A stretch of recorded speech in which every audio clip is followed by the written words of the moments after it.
Good afternoon, everyone. We are delighted for you to join us this afternoon for a discussion on the First Nations Voice to Parliament. My name is Emma French-Mullen. I'm a lawyer at Arnold Bloch Leibler and one of the co-chairs of the ABL Indigenous Solidarity Network.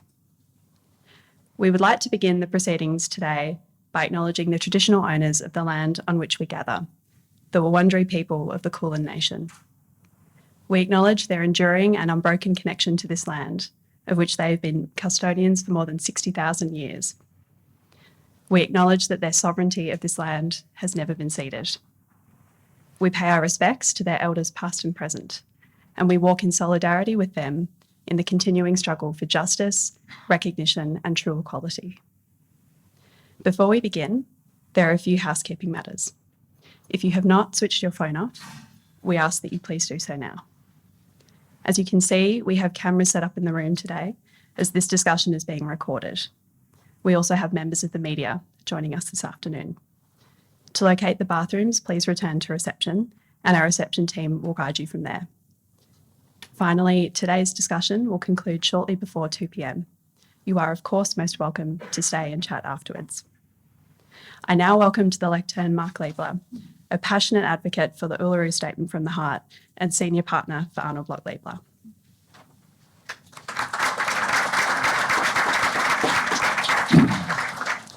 So, welcome everyone. Thank you, Emma. I also acknowledge the traditional owners of the land, the Wurundjeri people, and pay my respects to their elders past, present and emerging. And let me say what a joy it is for me to observe a new generation of young lawyers here at Arnold Bloch Leibler assuming leadership of our Indigenous Solidarity Network and taking our 3-decade-long commitment to working alongside First Nations clients, colleagues and friends to the next level. It's clear to all of us here this afternoon how timely it is to hear from our 4 special guest speakers, each of whom has accepted my invitation to speak boldly and frankly in a bid to shift the dial towards a successful referendum. I don't propose to introduce our speakers by reading their bios. These people are very well known to us. But let me begin by expressing my deep gratitude to Senator Patrick Dodson for agreeing to represent the Prime Minister here this afternoon. I had the privilege of working closely with Patrick as co-chair of the expert panel on constitutional recognition of Indigenous Australians.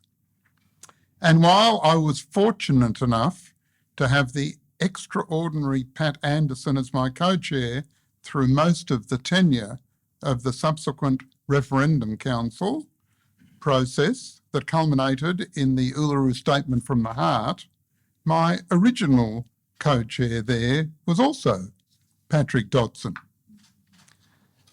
Of course, a long time before I had the opportunity of meeting and working with Patrick, I knew and greatly admired him as the father of reconciliation. And I must say that the more contact I had with him personally, the clearer it became to me that this was no throwaway line invented by the media, but a title well and truly earned from a life of commitment and courage and a rare generosity of spirit.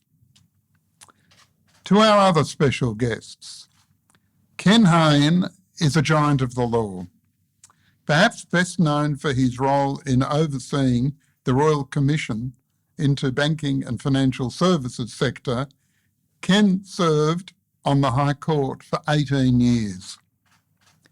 Speaking to a gathering at Melbourne Law School in 2019, he argued that Australia wouldn't need royal commissions and inquiries into difficult policy issues if politicians from all sides were able and prepared to conduct reasoned debates.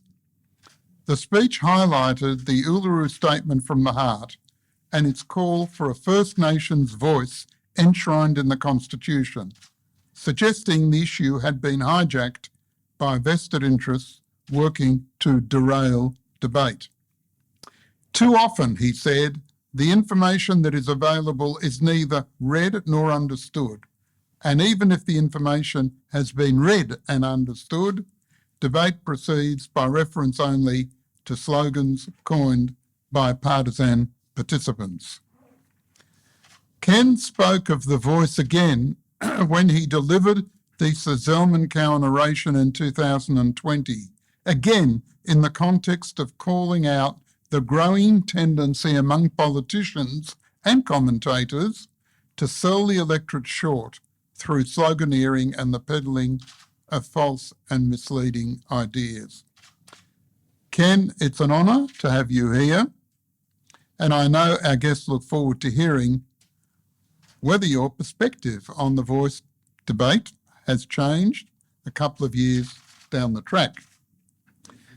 Teela Reid was a member of the small team who designed and oversaw the regional dialogue process that culminated in the Uluru Statement from the Heart, the most comprehensive and, more importantly, the most culturally tailored and inclusive consultation this nation has ever undertaken with First Nations people.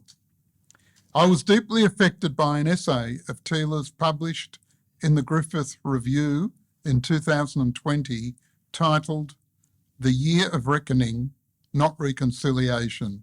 It's Time to Show Up, in which she examined and explained that she had decided to become a lawyer in the fight for truth and justice. She quotes my friend and colleague, Professor Megan Davis, telling delegates at the regional dialogues to suspend their cynicism to imagine a better future for their people. Teela is a powerful and persuasive force in educating Australians what the voice can deliver for First Nations peoples and the nation as a whole. And importantly, that unity does not mean that we all have to agree on everything, but that we are united in moving forward. Senator Andrew Bragg is a politician respected across the political spectrum for articulating the Conservative case for the voice through writing and promoting Buraja, his history of conservative innovation and leadership in Indigenous affairs. Across a series of events in different parts of the country, the book was launched last year by supportive Conservative politicians, including the then Premiers of New South Wales and South Australia. Andrew told these gatherings that he'd been encouraged by colleagues in the Liberal Party to pursue the project, including by those who haven't previously supported his position. Australian liberalism has delivered its share of contribution to Indigenous policy, he said. There has been good and bad, but we should remember the good to ensure that the ambition remains alive in the present when we consider proposals like the Uluru Statement. Andrew was all set to have been here in person today, but a last-minute extension of the Senate sitting week obliges him to be in Canberra. So, thankfully, Senator Dodson was able to arrange a pair, which enables him to be here, but we're also very grateful to Andrew for organising to join us on Zoom. At the moment, he is being called to the chamber, but I'm pretty sure he's going to be back with us in time to address us live via Zoom. So each of our special guests will provide some remarks on the voice this afternoon before taking questions from the floor. So over to Senator Dodson.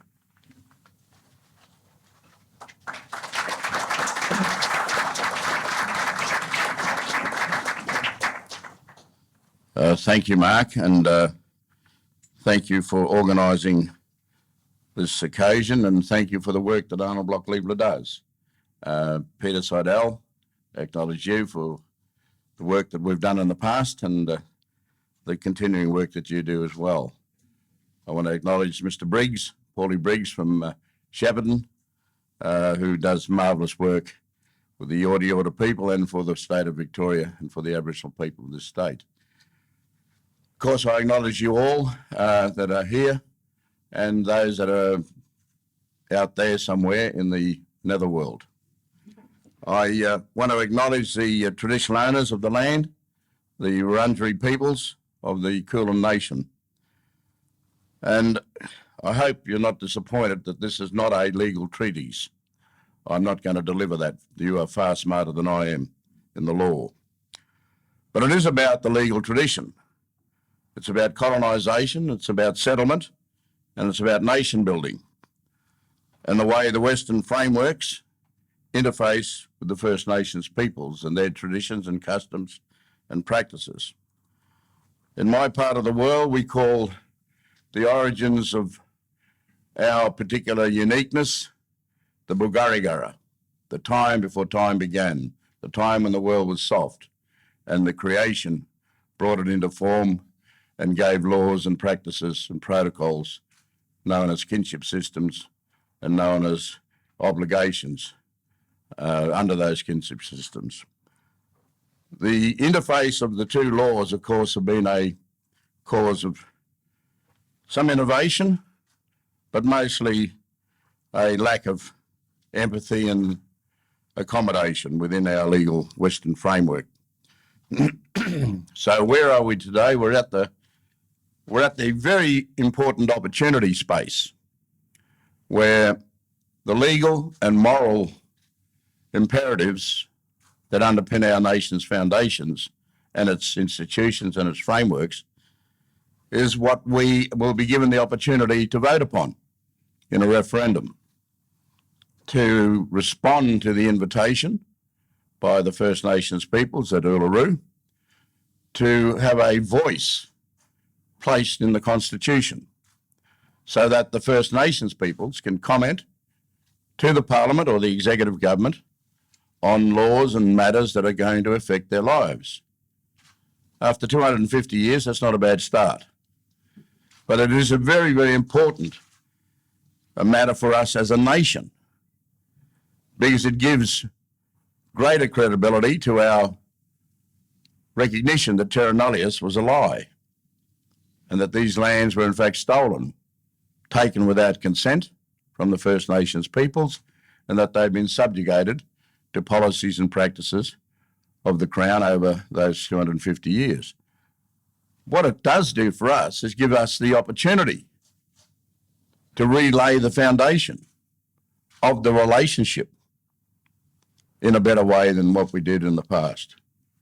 So there's this voice to the Parliament is about us as Australians as much as it is giving a recognition of the First Nations in the Constitution. So the three matters that arose from Uluru, voice, treaty and truth, is an invitation, not to the politicians, not to the Parliament, but to the people of Australia. And so it requires a national response, not a bipartisan, polarised dialogue or diatribe that comes out of arguments between politicians.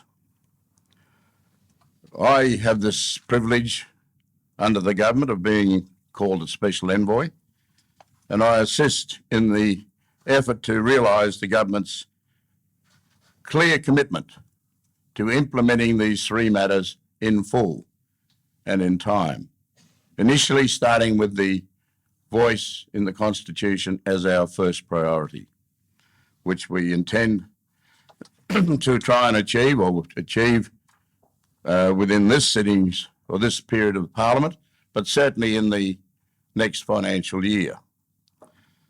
And to that extent, we have been working with two groups of Aboriginal leaders, one about 20 of the leaders who most of you would know or have heard about, who are guiding us on the timing, on the voice, on the legislation, on matters to deal with what's the archaic natures of the Referendum Machinery Act, how to respond to some of those matters in that existing requirements and bring about, I suppose, a voting process that's more familiar with what we do when we do have general elections. And in the next week or so, we hope that the fruit of that work with that particular advisory group will be introduced into the Parliament through the Attorney-General. And you'll see very clearly that the government is not interested in supporting any racist campaigns, which will impact on the question of the pamphlet, of the yes and no pamphlets, which are required to be produced under that Act at the moment. And so that will really mean the people of Australia have got to express their views and stand up in support of this, because the government is not bankrolling this particular referendum. But it will reserve the right to run a minimalist type education program around the matter. So this is really a test of the response of the nation to the invitation and the generosity of that invitation. And as I said, we have three groups, and one of those groups, of course, Mr. Hayne is participating in a legal group of experts in the Constitution. And they're fundamentally looking at the words that the Prime Minister put out when he addressed the people at Gama, and giving advice not to the government but to these working groups, to the working group, on matters that they want legal advice about, whether this is a veto, what's the scope of the thing, is it going to be an impost on the executive government, those sorts of matters, and what are these words really saying, which is their expertise, not mine. What are the unintended consequences, if there are, in those words? And Mr. Hayne will talk to those matters. And we greatly appreciate that, because some of these people are getting up at 3 o'clock in the morning because they're overseas to give their expertise to this particular challenge. So the government is taking this very, very seriously.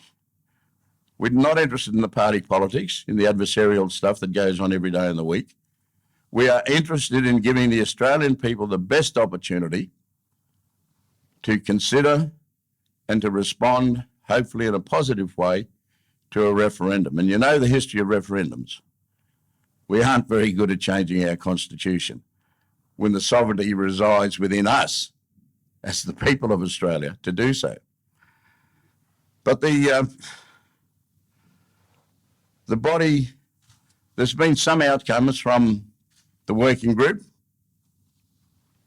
and I'll just articulate a couple of those. The voice obviously is to provide independent advice to the Parliament and to the government. It's to be chosen by the First Nations peoples based on the wishes of their local communities. And it'll be a body that we called the Voice, but it's, I missed the page, sorry. But it will be a body that doesn't have control over the budget, so it's not an expenditure entity. It's be empowered by the communities, be inclusive and respectful of the cultural matters that underpin our communities, and it'll be available on a gender balanced manner and for youth to be part of this as well. It'll be accountable and transparent, and it'll work alongside the existing organisations that deliver services and other things. Now, people want detail, and as I've said clearly, it will not have a veto on the deliberations of the Parliament or of the government. So the importance of a voice to the Parliament will be to convey the views of First Nations peoples to the Parliament on matters that affect them. I'm an elected Labor Party senator from Western Australia. There are about 8 of us now in the Parliament on different parties. We do not represent the views of the Aboriginal and Torres Strait Islander peoples. We are there as members of parties to carry out the platforms that those parties have got. We're empathetic, of course, and sympathetic towards the First Nations causes. We have different views, but we are members of Parliament. This will be a voice made up of Aboriginal and Torres Strait Islander people who will be persistent in pursuing recommendations that Royal Commissions make in relation to our betterment in our particular legal framework that we live in. So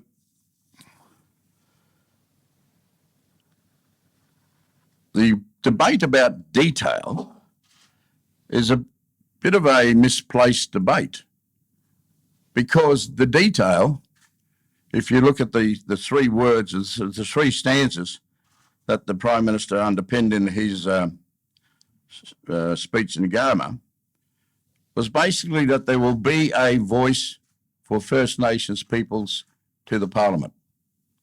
Secondly, and I'm using this in verbatim, the experts like Mr. Hayne look at the particularities of these things. This voice will have the capacity to comment on matters that affect them. And thirdly, it will be legislated by the Parliament.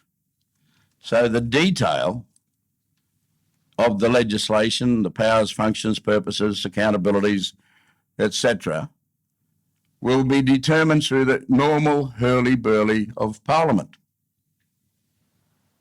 which happens every day. This is why my colleague from the other side is stuck up in Canberra, because that is exactly what is going on. Someone's moved an amendment and he's had to rush to the chamber to make a vote. And that's what will happen to this legislation.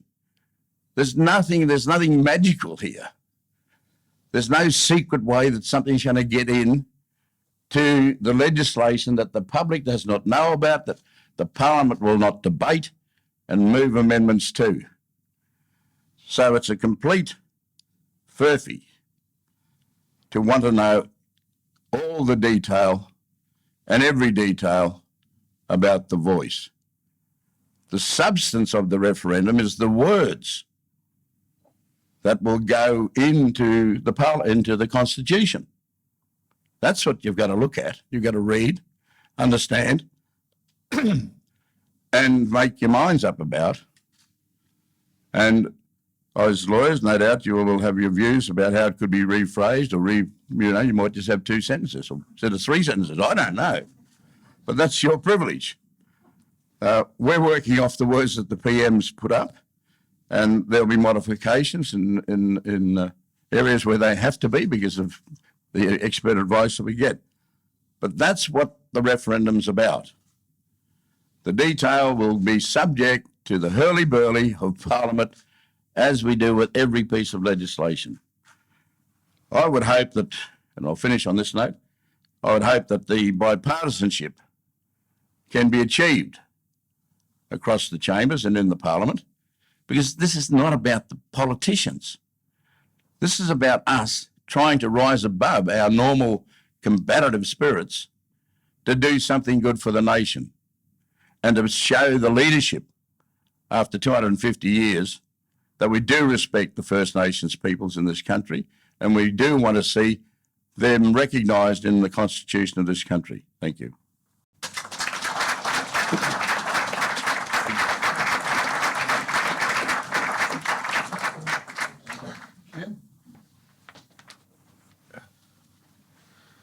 Thank you very much, Mark. I too acknowledge the traditional owners of the lands on which we meet, the Wurundjeri people of the Kulin Nations. I pay my respects to their elders, past and present. I pay respects to all of the Aboriginal and Torres Strait Islander peoples in this room, or on the Zoom. It's been suggested that if the proposed constitutional amendment is made, that litigation will derail the intended effect of the amendment, or may even derail the ordinary workings of Parliament and the Executive. I do not share those fears. I think they are baseless. I begin from two simple and unchallengeable ideas about litigation. First, it is a necessary and inevitable consequence of our having a federal constitution that the High Court has the ultimate responsibility for the maintenance and enforcement of the boundaries within which governmental power may be exercised. Second, anyone can start litigation, including constitutional litigation, so long as their claim is not frivolous or vexatious. But if they do, the questions become, will they win? And if they do win, what orders would the court make? So saying that someone may want to start some litigation about what the voice does doesn't tell you very much. Saying that someone will or may want to raise some unidentified constitutional point about the voice tells you nothing more. All we have is a column of smoke with no substance. So what could the substance be? The wording that the Prime Minister proposed at Garma was very simple. To my mind, that is a very great virtue. The wording provided that the voice may make representations to Parliament and the Executive Government on matters relating to Aboriginal and Torres Strait Islander peoples. Now, it seems to me three things follow. First, insofar as the voice makes representations to Parliament, it will be for the Parliament to decide what to do in response. The courts have always shown very great reluctance to interfere in the internal affairs of Parliament. And I think that litigation about what Parliament does or does not do in response to representations made by the voice would fail.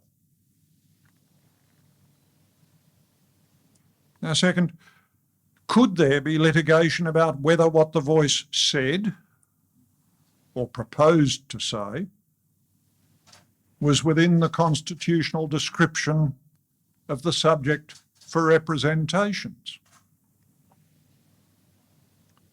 Well, the ambit of the phrase matters relating to First Peoples is very broad. And if you're asking whether there could be litigation, you have to ask who would have standing to bring an action complaining that what the voice said or proposed to say was beyond the constitutional description of matters relating to First Peoples. Then the litigation that we're imagining would encounter a very real and practical forensic question. Why would a court conclude that the voice would want to make representations about matters that didn't relate to First Peoples? Now, finding a plaintiff with standing is one hurdle in litigation, but there's always another question to ask. What order would this plaintiff ask a court to make? Perhaps the plaintiff might ask for an injunction stopping the voice from saying what it intended to say. What would that achieve? I can't see any other kind of relief being available.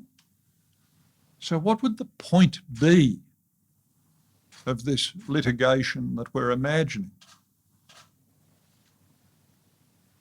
And at the end of the day, either a constitutional boundary is crossed or it is not.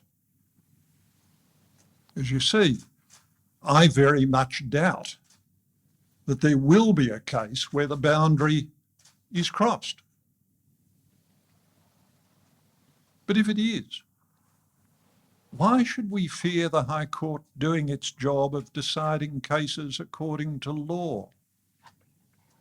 Why is the High Court doing its job reason enough to vote no in the referendum? It's not. If the voice makes a representation to the executive, I suppose someone may say the executive didn't consider what the voice said. Again, finding a plaintiff with standing to make that submission may be very difficult, but get past that hurdle. If that person could show that the executive had ignored what was said, the resulting decision could be undone only if the decision maker was bound to have regard to what was said. And whether a decision maker would be bound to take it into account would be a matter for debate. But assume that the decision maker was bound to consider what was said. Isn't that the very point of the voice? To give First Peoples a voice in matters relating to First Peoples. And the most that could happen in the imaginary circumstances I have is that the decision maker would be told to remake the decision. And in remaking that decision, what the voice said would be one matter to take into account. It would not dictate the outcome. So I don't see future litigation derailing the operation of the voice. Can I then come to a rather different issue? It's been suggested recently that the provisions which the Prime Minister proposed at Ghana could be interpreted as limiting the powers of Parliament to make laws, or the powers of the executive, by requiring Parliament or the executive to seek representations from the voice about any issue or about any proposal before enacting a law or taking some executive act. And if representations are not sought, the consequence is said to be that the statute passed by Parliament or the action taken by the executive would be invalid. And there therefore would be serious disruption to the workings of government.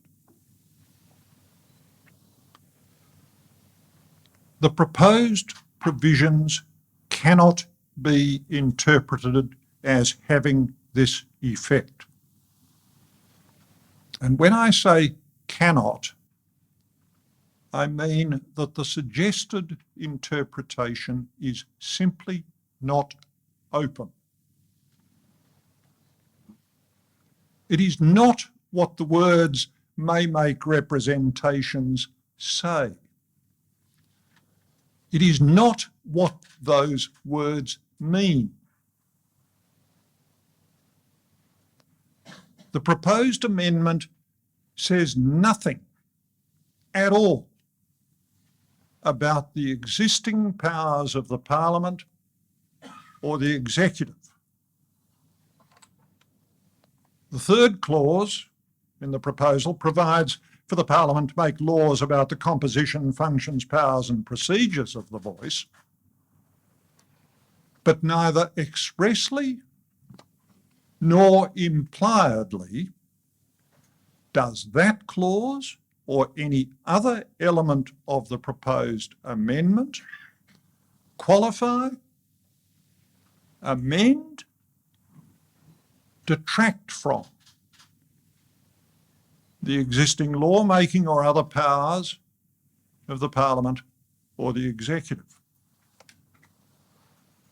Nor do I accept that by any understood or accepted process of construction that the proposed provisions can be read as implying that the powers of the Parliament to make a law or the powers of the Executive to execute laws of the Commonwealth or take other executive action are limited by the provisions made about the voice, let alone limited in a way that would invalidate any law passed by the Parliament or any act done by the Executive, unless the Parliament or Executive had sought representations from the voice about that law or that action. And the disruptive consequences which it is said we should fear from this supposed implication are the most eloquent proof of the falsity of the argument. They prove the argument is false because they show that the suggested implication has no foundation in the text of the proposed amendment and that the proposed implication is wholly unnecessary and unreasonable. So what exactly is this fear that is raised when it is said, oh, the courts will get into this space? I think the more you look, the less you see. I think the fear is baseless. Thank you.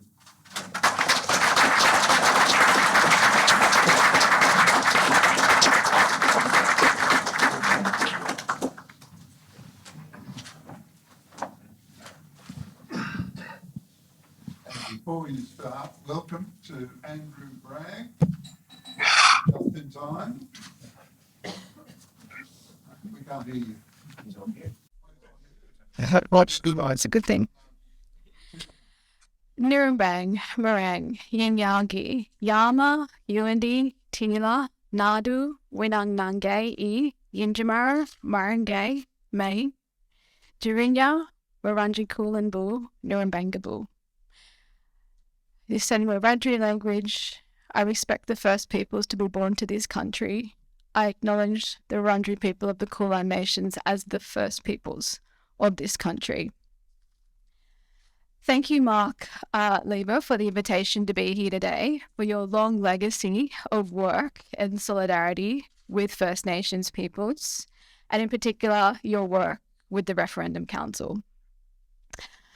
To cut a long story short, my family's history within the New South Wales Aboriginal land rights movement meant that I was raised and born into Black politics.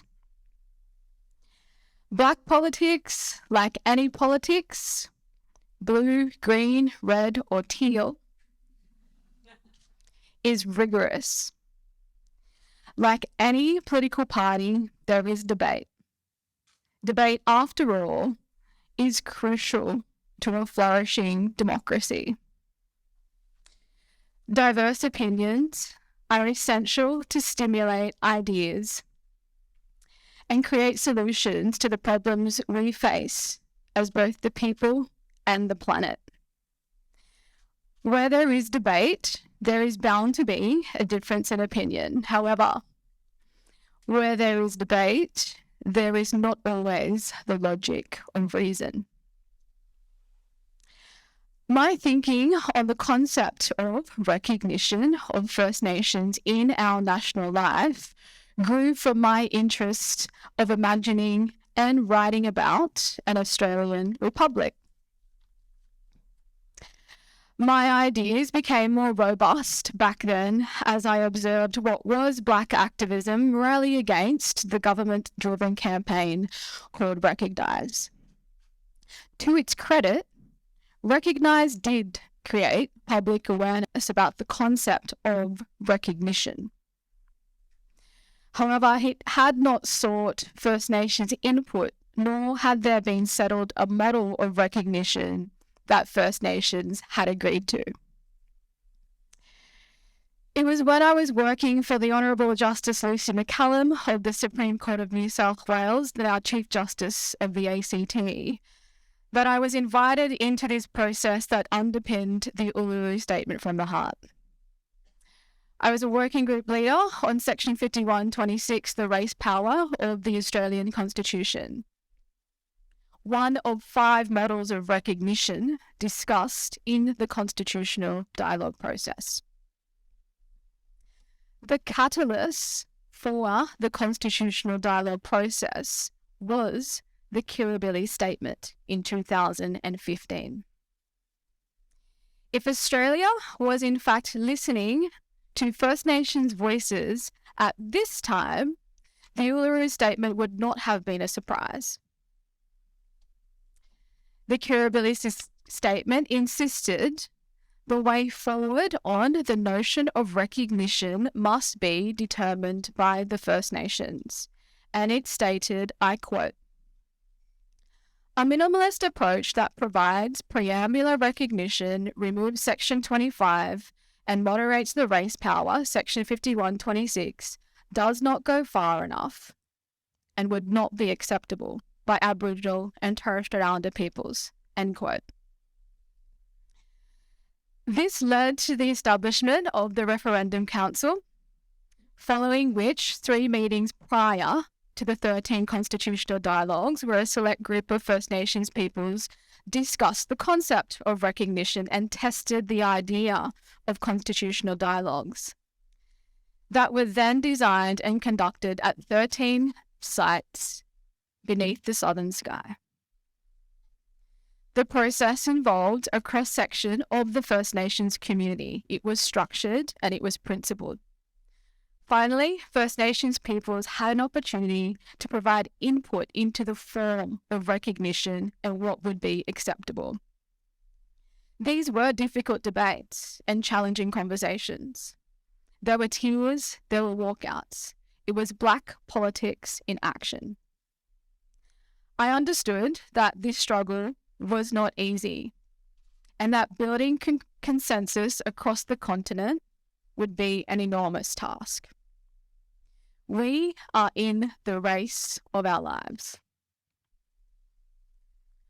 I felt the weight of responsibility placed on my people to attempt to change a system that operates on our historical exclusion, a system that has proven it will readily oppress us at the stroke of a pen. Is indeed a bold undertaking. But we shouldn't shy away from this responsibility. No breakthrough in Indigenous rights ever came from Blackfellas' fear of failure or doubt. Some will say, what if it fails? But what if we win? And indeed, there are dissenters in our own camp I do not seek to name and shame in this room or part of the way I conduct my own advocacy. But I do want to highlight the irony. Some Black voices within mainstream media are now rallying against a First Nations voice to be enshrined in the Constitution. They are clearly those who already have a voice within a system, who have built careers, benefited from, and been handpicked by elites to defend the status quo. Why would they want that to change? But rather than focusing our energy on proving them wrong, we must consistently state the case for what is right. Continue to grow the base of our supporters across the political spectrum.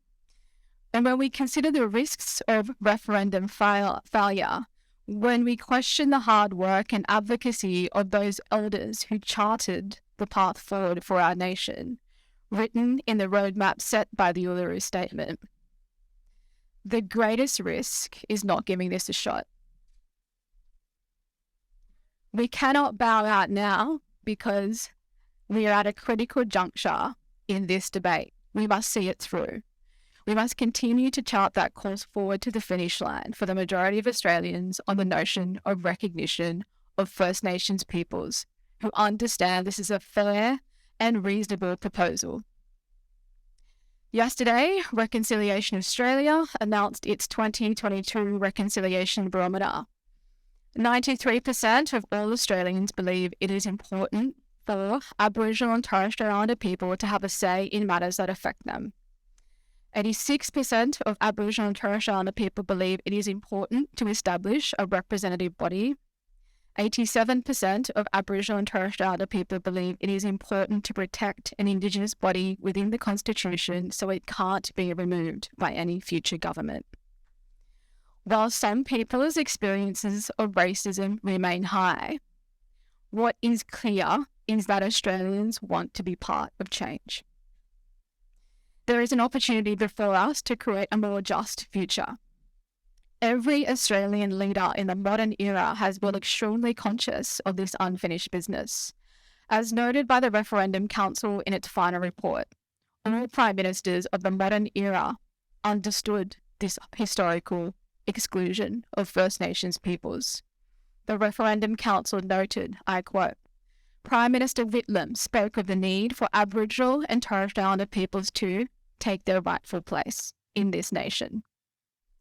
Prime Minister Fraser established a Senate inquiry whose report, titled 200 Years Later, Report by the Standing Senate Committee on Constitutional Change and Legal Affairs on the feasibility of a compact or Makarrata between the Commonwealth and Aboriginal people.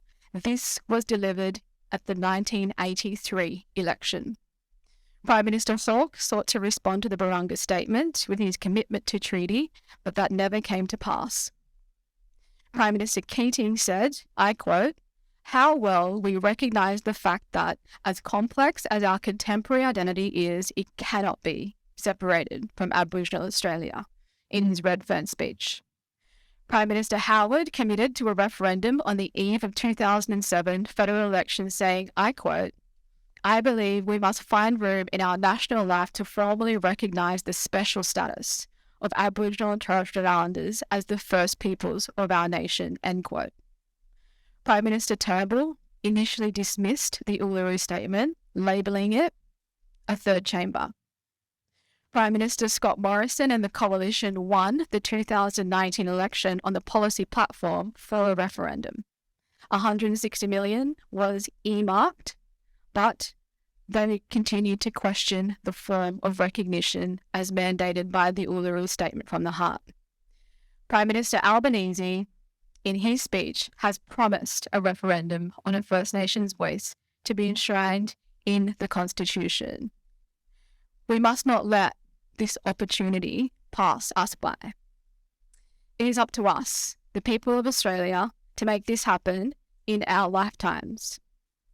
I don't want to lose any more elders in this movement without their hard work coming to fruition.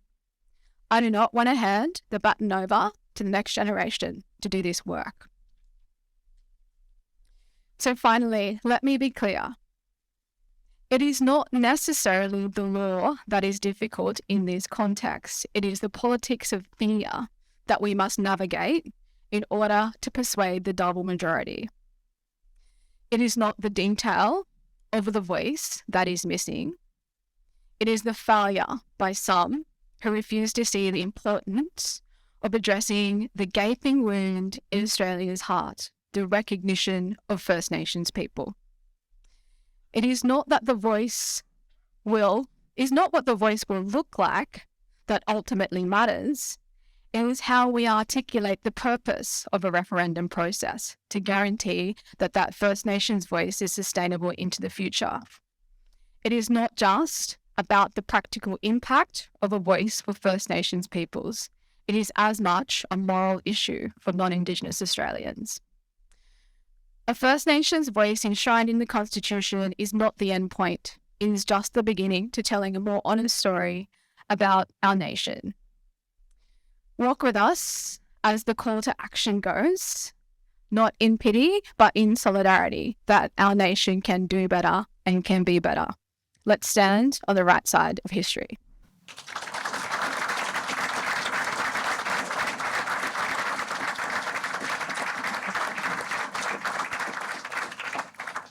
So can I thank you to all of our three speakers, and now Senator Bragg, Senator Andrew Bragg. First of all, can I assure you, Senator, that I've introduced you fully right at the beginning, and I'm sure that you don't need me to repeat that introduction at this point. Can I say how grateful we are that you've, notwithstanding having to be in Canberra, you found the time to make sure that you're going to be here today to address us via Zoom. I think all of us here understand that the potential contribution that the coalition has to make in terms of getting a successful referendum through is vitally important, and we welcome you here today, and I invite you to address us, following which we'll have some Q&A. Well, thank you very much, Mark. And can I also begin by acknowledging country, and can I acknowledge my colleague? There goes the Senate bells. Can I acknowledge my colleague, Senator Dodson, and as a giant of the reconciliation movement, but also acknowledge Ken Hayne, his enormous contribution to public life. Teela, as well as you, Mark, you've all made significant contributions to our country, and I think engagement in civic life is so important. And I always bristle when it's diminished in some form. I guess sometimes politicians do their best to become the subject of ridicule, but engagement on these sort of matters, I think, is very important. And the reason that I have an interest in this is because I think that until we have achieved a genuine reconciliation, none of us can truly rest, because this original sin remains a stain on an otherwise very good country. And I won't bore you with all the ins and outs of the Liberal Party's issues on these things. I think many of you will know the issues. What I would say, though, is that the concept of the voice, I think, is a very legitimately liberal or conservative notion, because I believe that if you are going to make special laws for people, as we do for Indigenous people in Australia, in a very high number in Canberra, that we should be giving people a say on how those special laws and how those policies are deployed. And I think to do otherwise is to be running a very illiberal system. Now, that is a perhaps heartless way of looking at this issue, but having had some experience with campaigning on the Liberal and Conservative side of politics for some time, I do believe that there are different motivations for different people. And certainly, having run the Liberals for Yes campaign on same-sex marriage in 2017, the notion of the legal rights and the fairness of the argument for marriage equality was more likely to resonate with a Liberal and Conservative voter than perhaps some of the more emotional rhetoric. And so what I wanted to speak to you today about was what I think should happen now. And I want to acknowledge again the work that Linda and Pat have done in their role. But I also want to acknowledge the work that Ken did. And I think Ken worked in very difficult circumstances to advance the voice as best as he could. And I think that he put a lot of meat on the bones by commissioning Marsha and Tom to do that body of work. And I think we're all the better for that, because no one can credibly say that we have no idea what this voice would do. We have a whole report that sets out some of its key operations. And what I think should happen now is I think we should have a joint select committee to look at the final wording options, the final question options, and the scope of the body. And I don't mind at all what Noel said last year in his speech, Noel Pearson said last year in his speech at the National Museum, that effectively what we should be doing is presenting an exposure draft bill of what the voice would be and what it would be doing alongside the question and the wording to go in the Constitution. I think that is what we need to do. I think a parliamentary committee could help do that work. And I think that there are two reasons why it's urgent that this happens. The first point is, I think that there should be attempts for political consensus. I agree that no party should be able to have a veto on this. It's too important for politics. But the committee system has proven that it has the capacity to bring people together. Sure. I mean, I'm sitting in Canberra today listening to people make contributions in the Senate. And as Pat knows, there are a very different set of views on these matters. But there are people that want to be in the middle ground. There are people that can help bridge some of the divides on these matters. And I think what we saw, to say, with the National Integrity Commission Select Committee only just a few weeks ago, that has delivered a multi-partisan position, almost to the point that everyone in the parliament has been able to walk away with a view about how this commission should be established. Now, if I told you that 2 months ago, you would have said I was crazy. So I do think that there is a strong case to draw on the equities of the parliamentary system of committees that we inherited from the United States 52 years ago to do some of that consensus building. Sure, there will be things that will not be, that won't all be positive, but I think that would be a good opportunity to try and work out where consensus can be reached. Secondly, I do think that this debate is getting away from us a little bit.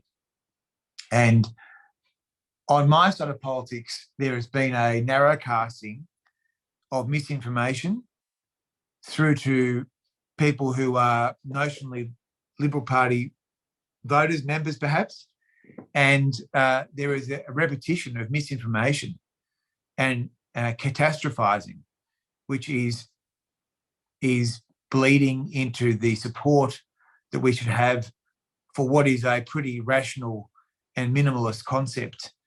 And so I'm worried about that. And I think that the committee can deal with some of those issues that have been raised. Now, certainly, I'm not saying that all the issues that are raised in the opinion pieces in the Australian are legitimate. Many of them are red herrings, but there are legal issues that have been raised that should be addressed and could be addressed by a parliamentary committee. So, Mark, that's really what I wanted to sort of suggest. I didn't want to take too much time up. I very much appreciate the opportunity, but I do think that as a throw forward, I think we do have enough time to establish a committee where we could look at these design features, deal with some of the legal issues that have been raised. I don't want to in any way suggest that I would want the parliamentary committee to supplant any of the community consultation. That is essential. But I think the parliament is an important stakeholder here, and I believe that we could make a positive contribution. And certainly Julian, Lisa and I would want to pledge our ongoing support to contribute on behalf of the Liberal and National Coalition as part of this important process. Yes.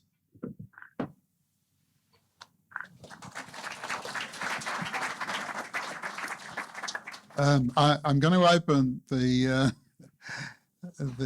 gathering to Q&A, but and can I ask the media, please, to wait until the event is finished before asking questions?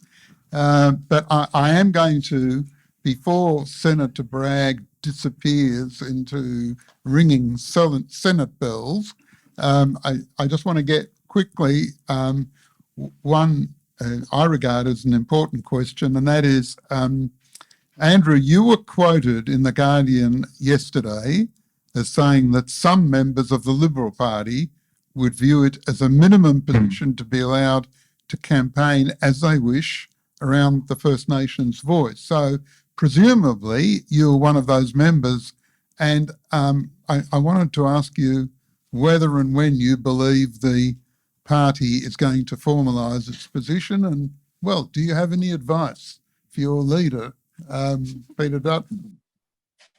Well, certainly I believe that the Liberal Party is big enough to sustain multiple voices and multiple positions. Historically, the precedent is very clear.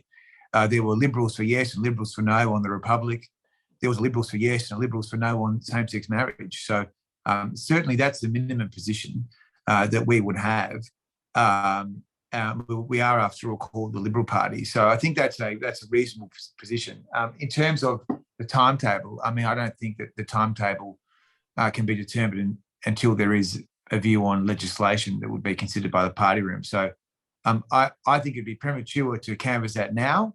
That's why I'm suggesting that more work needs to be done. I mean, we're not ready, frankly. Not enough work has been done to enable us to be able to have a proper discussion internally. So that's why I think that the committee could generate that work for us that we are going to need as a political party, a political movement. Got a question? Yep. Identify yourself, okay? I will, Mark. I'm Bridget Cowling, a lawyer here at Arnold Bloch Leibler in the Public Interest and Native Title team. Ms. Reid and I were talking a bit earlier with a group of people about the order that was very clearly put in the Uluru Statement from the Heart, and it's another question that's getting some airplay in the media and from different parts of politics about why voice first. And the conversation that we had earlier, Ms. Reid, was really helpful, and I would be really pleased if you could share some of those insights with the room, and perhaps Senator Dodson, you also might want to respond. Thank you.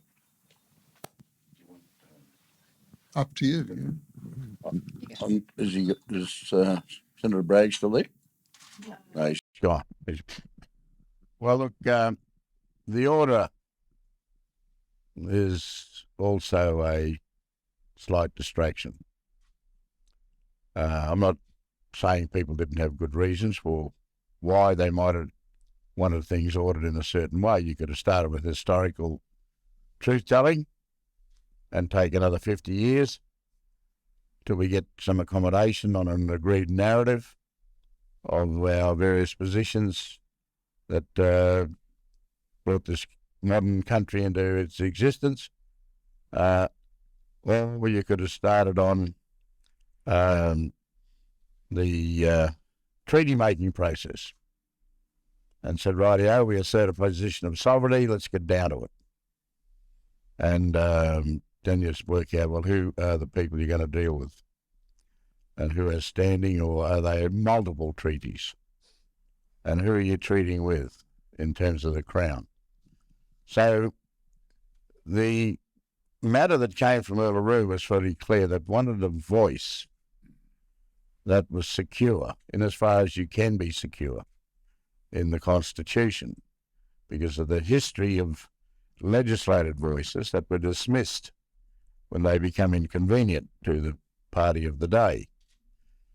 And so people wanted something where the Australian people made it very clear to the politicians that there needed to be a recognition by way of a voice to the Parliament for the First Nations peoples to have their say on matters, and the matters that they can comment upon will be about the treaty-making process. It will be about the truth-telling processes, whether they're local, whether there's some kind of other other incarnation. I don't know. I don't think anyone has the appetite for a truth and justice type commission that was set up in South Africa, but people might want to do that. I don't know. So we could spend a lot of time trying to get that, but without an entity to deal with from the First Nations side of this, it's very difficult to progress it. It's being done, contrary to my argument, it's being done in various jurisdictions. Victoria, for instance, have set up a regional assembly of the various nations within Victoria. And they're going through a truth-telling process as well, as you all know. And they have an oversight body. And these are all good things, because we are a federation. We are a federation. And South Australia is going to legislate for a voice to the Parliament. Then they may get back to doing other things. I understand Queensland is about to bring in legislation to set up a voice. 20 years ago, I think, when Mark and I first started this process, or were called on to begin this process, you'd mention the word treaty, and it was like you were inciting insurrection. You mentioned the word constitutional recognition, and we did put up some recommendations to Section 5126, and that was seen as symbolic. Now, I don't agree with that position, but it was seen as symbolic because that power is still there and it can be used in an adverse manner to Aboriginal people. But you need something. You need a body of people that can carry the responsibilities for the other matters of truth-telling and the Makarrata Commission. If you don't have that, you then have a concatenacy of activities, and it's not a national response to what we know of the other undersides to the terra nullius consequences. And the only thing that I will add to that is that this idea around treaty truth is really couched in this concept of a Makarrata Commission. Makarrata was a term gifted by the Yolngu to the movement many years ago. And I'll say this about that. That notion really is about the coming together after a struggle. And so during my experiences in the constitutional dialogues, listening to the elders, and in fact, a holiday had to be built into the beginning of the process because lots of elders ventilated this concept of truth-telling, and it actually wasn't a model put to the group. However, that being said, the importance of the fact that it's not as though this country doesn't have enough inquiries, reports, recommendations, truth-telling. It's that there's no accountability for wrongs done against First Nations peoples when we hear the truth. And lots of people spoke about the fact that, the nation seems to always put the onus of proof on us when it comes to truth-telling. And in fact, when we get there, when we get to Makarrata, well, there is also an onus on white Australia to step up to the plate.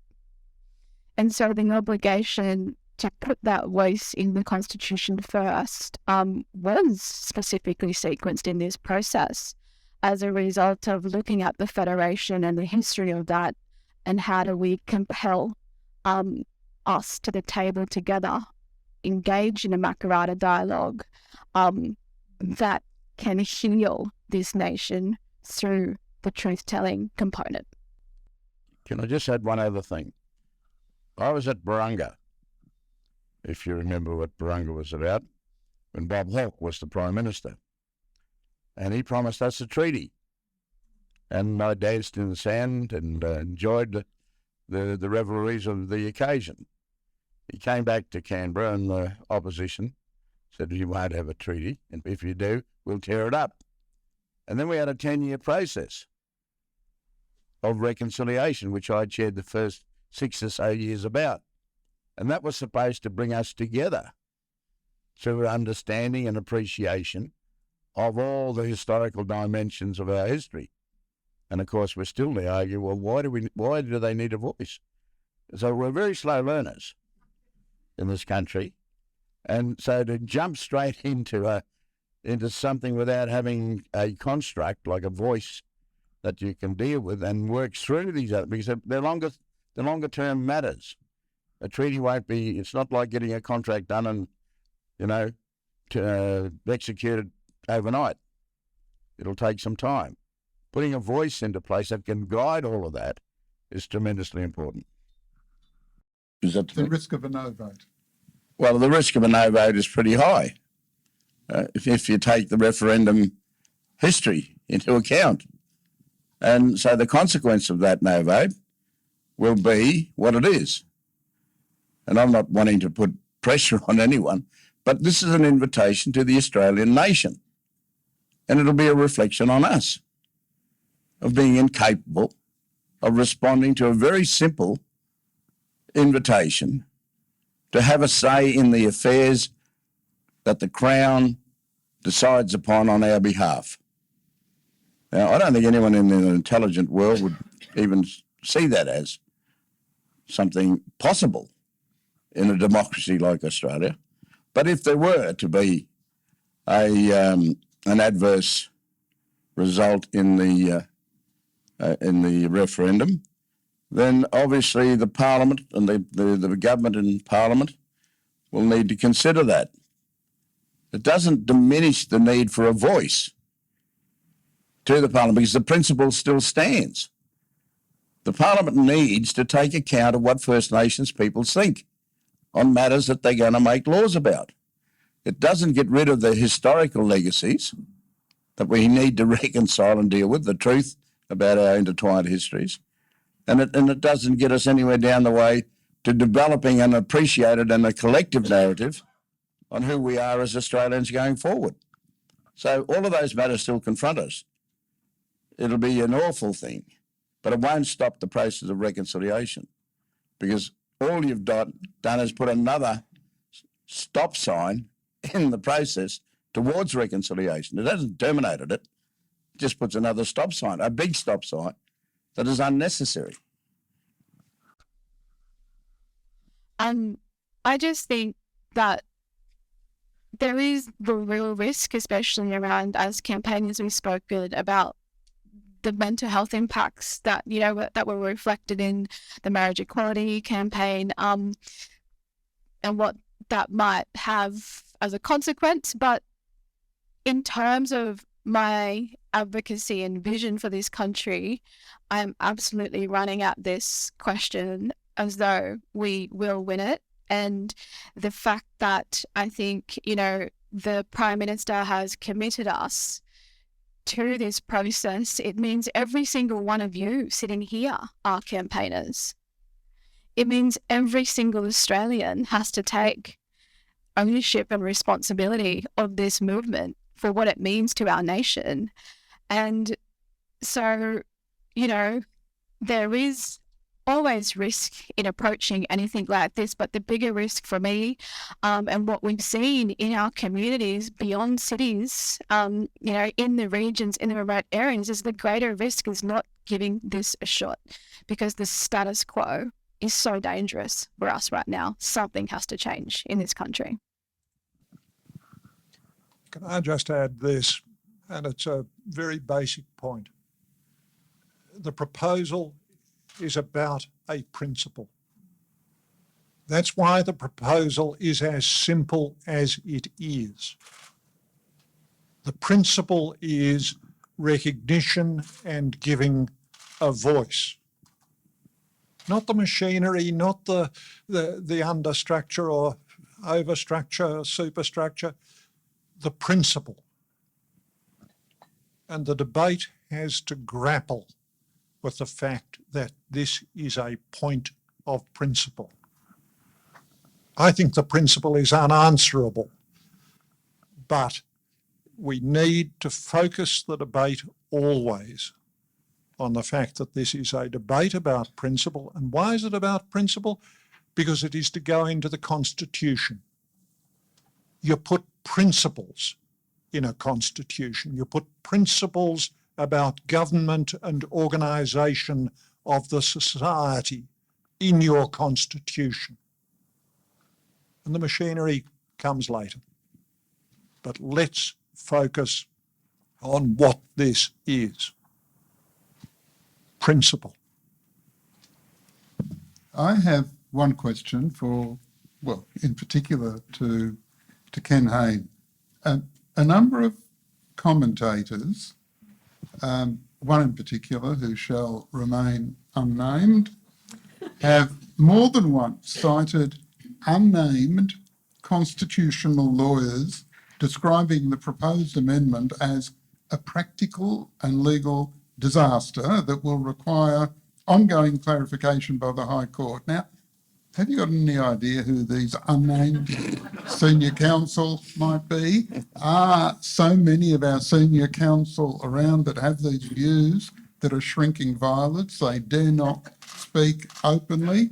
I mean, why are they hiding in the shadows? And so apparently reading the situation so differently from you. I mean, would you get a comment? Wasn't it Francis Hart who said, you may say that, I could not possibly comment? I was afraid you were going to say that. All right, so we're reaching the end of our time, and I'm going to ask Peter Seidel in a moment to express a vote of thanks to our guest speakers. But can I just say this? I've been around for a long time, and I've seen a lot of things. As a lawyer, most of the things that I come across are highly debatable. There's always room for different views. But, you know, we have a constitution. We have specific provisions in our constitution that apply to our Indigenous First Peoples. All that we're talking about now is a provision which gives them a right to express a view when changes or initiatives are about to be taken. No veto. It just seems to me that if you look at the history of our Indigenous people in this country, that is the very least they could and should be asking for. And I don't understand why it should be necessary to even argue the point. Right, Peter.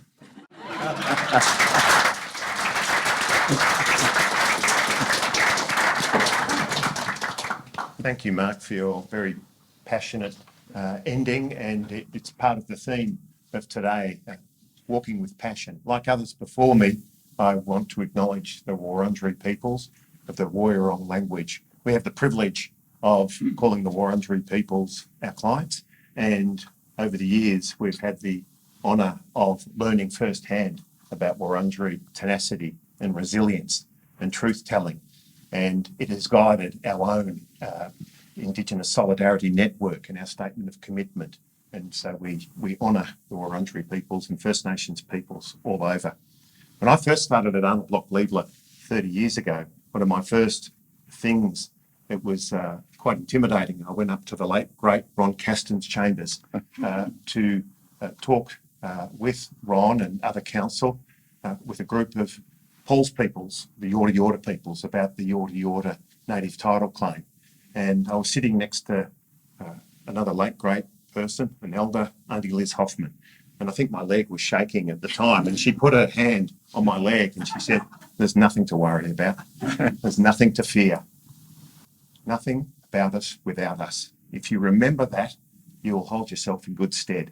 And to me, that made perfect sense as a young lawyer. I learned in law school and from others during my article clerkship, as it then was called, about the importance of acting on the basis of instructions, that we're a creature of instructions. So I saw what Auntie Liz said was a manifestation of that in a cultural perspective. And since then, I've seen that same principle, fundamental principle, which Ken talked about today. It's a matter of principle, so prevalent throughout civil society, and particularly we see it in the United Nations Declaration on the Rights of Indigenous Peoples, with that fundamental concept of free, prior and informed consent. So I've, from my perspective, from what I've learned from great wise people, seen that in the process of the voice. And our speakers today, Patrick, Ken, Teela and Andrew spoke to these fundamental truths. As Teela said, this is a basic legal concept. The politics is hard. Patrick talked about the opportunity space. Andrew talked about the importance of consensus building. Ken made it very clear, powerfully, that this is not a litigation threshing machine. This is not a lawyer's feast. So we thank you, each and every one of you, for your wisdom, for educating us today, for the strength of your passions, for your contributions to civil society alongside Mark's. And it guides us. As Teela said, this is a people's movement. This is for us to take conversations like this today, discussions, and to build on them, to have conversations around the family table with our friends in taxis and the like, because this is a people's movement. As Teela said, this is just the start. This is the start of it. This is modest. And Noel Pearson said the same thing, modest but profound. So we thank you again for those tools that you've equipped us with as we advocate for this important matter that it will be generational making for civil society in Australia. And to finish on what Patrick said, it's absolutely beholden on us that we cannot let this be a stop sign on this path to true justice in Australia. It must be this way forward. So thank you.